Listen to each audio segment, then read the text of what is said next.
आखिर अच्छे लोगों के साथ अच्छा होता है। मेरा नाम शिवानी है। घर की बड़ी बेटी मैं और मेरा छोटा भाई, बस हम दो ही हैं। मम्मी डैडी मेरे बहुत अच्छे हैं। मुझे बहुत सपोर्ट किया, जितना चाहा मुझे पढ़ाया। मैंने बीएड किया है। हमेशा से मुझे टीचर ही बनना था। मुझे बच्चे अच्छे लगते हैं। परिवार और अपने सपने के बीच मुझे कभी प्यार में गिरने का समय ही नहीं मिला। मैं शुरू में ही अरेंज मैरिज चाहती थी। मम्मी पापा जो भी मेरे लिए लड़का देखेंगे वो अच्छा ही होगा। मुझे पता है वो मेरी हाँ ज़रूर पूछेंगे। अब मम्मी पापा ने मेरी शादी की तैयारियां तेज कर दी है। एक लड़का इस रविवार मुझे देखने आने वाला है। लड़के की तस्वीर उसके पहले आ गई है। पापा पहले लड़के की खोज खबर अच्छे से निकलवा लेते हैं, फिर ही मुझे किसी की तस्वीर दिखाते हैं। अब आज रविवार भी आ गया। मुझे लगा शायद वो भी रिजेक्ट हो गया होगा, इसलिए अभी तक मुझे लड़का दिखाया नहीं गया है। मैं सोकर उठी तो मम्मी मेरे कमरे में आई, बोली बेटा लड़के वाले आने वाले हैं, तू तैयार हो जा। बहुत ही शॉर्ट नोटिस में मुझे तैयार होने को बोला। लड़के वाले आ गए हैं। अभी भी किचन में हूँ, नाश्ते और चाय की प्लेट जमा रही हूँ। बाहर से मुझे बात करने की आवाज़ें सुनाई दे रही है। कुछ ही मिनटों बाद मम्मी की आवाज़ आई। मैं बाहर ट्रे लेकर गई। ट्रे रखकर मैंने सबसे पहले लड़के उनके मम्मी और पापा को नमस्ते किया और पापा को नमस्ते किया। फिर मैंने उसकी तरफ देखा। सच बोलूं तो लड़का बहुत स्मार्ट था। सिंपल शर्ट और जींस पैंट में आया था। चेहरे पर एक मासूमियत थी। मैंने तो मन में हाँ कर दी थी, पर मेरी हाँ से क्या होता है, उसे भी मैं पसंद आना चाहिए। फिर घर वालों ने बोला कि बेटा अकेले में कुछ बात करनी हो तो कर लो। उसने मना किया, पर फिर भी घर वालों ने हमें अकेले कमरे में भेज दिया। चुप रहा। ओ मुझे लगा मैं उसे पसंद नहीं हूँ, इसलिए बात नहीं कर रहा। फिर मैंने ही चुप्पी तोड़ दी। पूछा आप क्या करते हैं? बोला मेरा नाम तो आपको पता होगा, नहीं तो मैं बता देता हूँ। मेरा नाम मयूर है।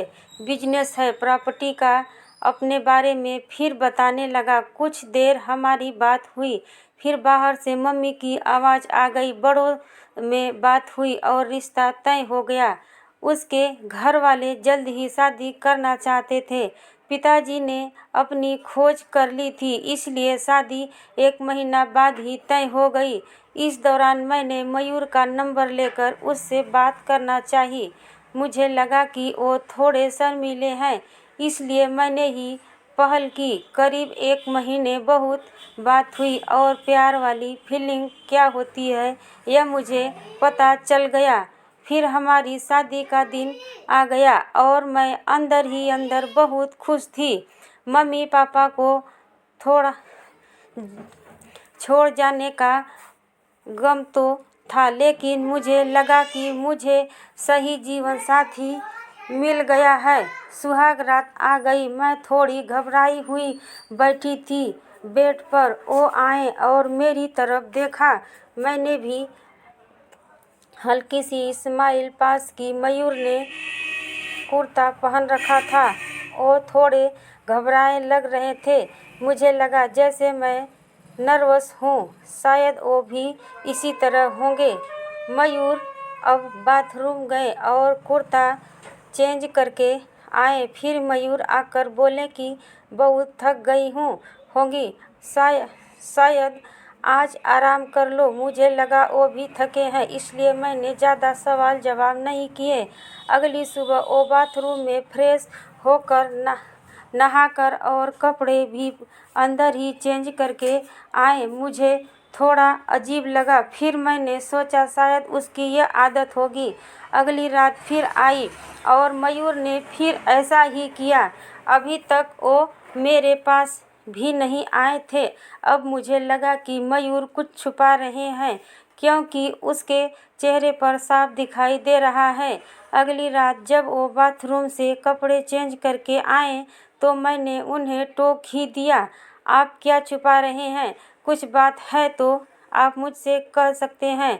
वो बोले, बात तो है, जल्द ही तुम्हें पता चल ही जाएगी, पर तुम्हें शायद बुरा लगेगा। मैंने बोला, आप नहीं बताएंगे तो ज़्यादा बुरा लगेगा। उन्होंने अपना शर्ट खोला और फिर उसे कुछ कहना नहीं पड़ा, मैं खुद ही समझ गई। उसके चेस्ट पर एक लड़की के नाम का टैटू था। रिया, अब मैं चुप हो गई और चुपचाप बेड के एक साइड पर सो गई। वो मुझसे बात करने की कोशिश करना चाह रहे थे, लेकिन फिर वो भी बेड के दूसरी साइड पर सो गए। अगले दिन मेरा मुंह उतरा हुआ था। मुझे इस बात का ज़्यादा दुख था कि उसने मुझसे यह बात छिपाई। हाँ, हमें कम समय मिला, लेकिन फिर भी इतना समय था कि वो मुझे बता सकते थे। अगली रात वो फिर कमरे में आए। उसके आने के पहले ही मैं बेड के साइड पर सो चुकी थी। उन्होंने मुझे मेरी बाह पर हाथ लगाया और बोला, तुम चाहो तो हम बात कर सकते हैं। मैंने बोला, अब क्या बताओगे? वो बोले कि मैं उस लड़की से प्यार करता था, लेकिन रिया को हमेशा से विदेश में शिफ्ट होना था, इसलिए जब उसे मौका मिला तो वो चली गई। मैंने पूछा, वो तुम्हें छोड़कर किसी और के साथ चली गई? वो बोले, हाँ, मैं चाहता तो यह टैटू को साफ करवा लेता, लेकिन मैंने सोचा पहले तुम्हें बताऊंगा। तुम्हारी बातों से मुझे लगा था कि तुम समझोगी। फिर वो चुप हो गए। मैंने बोला, तुम मुझे शादी के पहले भी बता सकते थे। वो बोले, अगर मैं बताता तो क्या तुम शादी नहीं करती? और अगर अब भी तुम जाना चाहो तो जा सकती हो, मैं वही करूँगा जो तुम्हें अच्छा लगे। उस रात मेरा गुस्सा पता नहीं कहाँ चला गया, लेकिन थोड़ा डर भी था, कहीं फिर से झूठ तो नहीं बोल रहे मयूर। शक्ल बनाकर मैंने कुछ जवाब नहीं दिया। लगभग 3 महीने तक हमारी बात नहीं हुई। मैं भी अपनी पापा की तरह उनकी परीक्षा ले रही थी। फिर एक रात मैंने उससे पूछा, उस लड़की से ज़्यादा प्यार करोगे मुझे? वो बोले, वो तो उसी रात हो गया था जब तुमने सच सुनने के बाद मुझे माफ़ कर दिया था। मैंने बोला, मैंने कब बोला कि मैंने माफ़ कर दिया? वो बोले, तो अब बोल दो। उनकी